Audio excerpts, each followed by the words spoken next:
So there you go. Your first time overseas. Now you've like conquered the world. Hit me, baby, one more time. The year 1999 wasn't just the end of a century.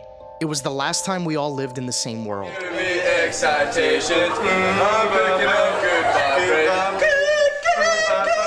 When was the last time everyone you knew was truly, deeply obsessed with the same thing? For many of us, the answer is in 1999. In that one year, the entire world felt like it was holding its breath, together right on the edge of a new millennium. You belong to something bigger than yourself. A potent, once-in-a-lifetime cocktail of wild excitement for the future and deep, gnawing anxiety about what that future held. The very air crackled with possibility and dread.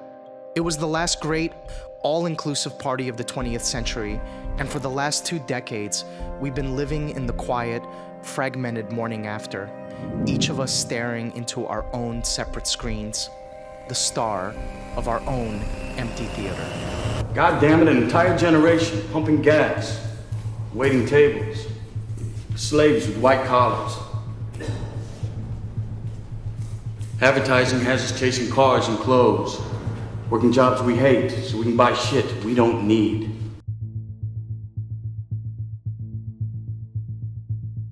If you need proof of how electrifying 1999 was, just look at the movies. They weren't just films, they were cultural earthquakes. Can you still feel that collective gasp rippling through packed theaters as The Matrix's iconic green code rained down the screen for the very first time? The smell of popcorn mixing with collective anticipation, strangers becoming conspirators in the same mind-bending revelation, it gave us bullet time and sparked a philosophical crisis that's more relevant today than ever. It is the sound of your death. Goodbye, Mr. Anderson.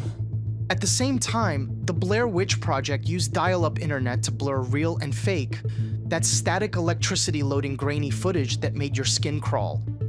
Star Wars Episode 1 had fans camping out like pilgrims, grossing over $924 million worldwide. In 1999, you didn't just want to see these movies, you had to belong to the conversation that mattered. American Beauty exposed suburban rot. Fight Club tapped into anti-consumerist rage. The Sixth Sense delivered a twist so shocking, it became the new litmus test for spoilers. The need for communal story was universal. From India's Hum Saath Saath Hain to Colombia's Yo Soy Betty La Fea. But movies were just half the story. That all-consuming belonging poured straight into our headphones. The soundtrack of 1999 was a rhythm that united everyone, a heartbeat we all shared. Britney Spears' Baby One More Time made her a superstar overnight, her voice cutting through the noise of adolescence like a battle cry. Meanwhile, Ricky Martin's Livin' La Vida Loca wasn't just a hit, it was the inescapable anthem that turned every radio into a portal to the same euphoric moment. In Japan, Utada Hikaru's First Love became a cultural reset, the best-selling album in the country's history. The epicenter of this musical universe was MTV's Total Request Live, or TRL. Flipping on the TV after school was a sacred ritual. Carson Daly's voice cutting through after-school silence, transforming your living room into Times Square. You'd watch the era's ultimate cultural kingmaker stand above a sea of screaming fans, their collective energy radiating through your TV screen. Remember that moment when your vote actually retired a Backstreet Boys video at #1? The power surging through your 14-year-old fingers as you dialed the number over and over, busy signal after busy signal, knowing that somewhere across America, millions of other kids were doing exactly the same thing at exactly the same time. You weren't just watching culture, you were making it together. You belonged to something electric, something alive. Of course, this unity came with a price.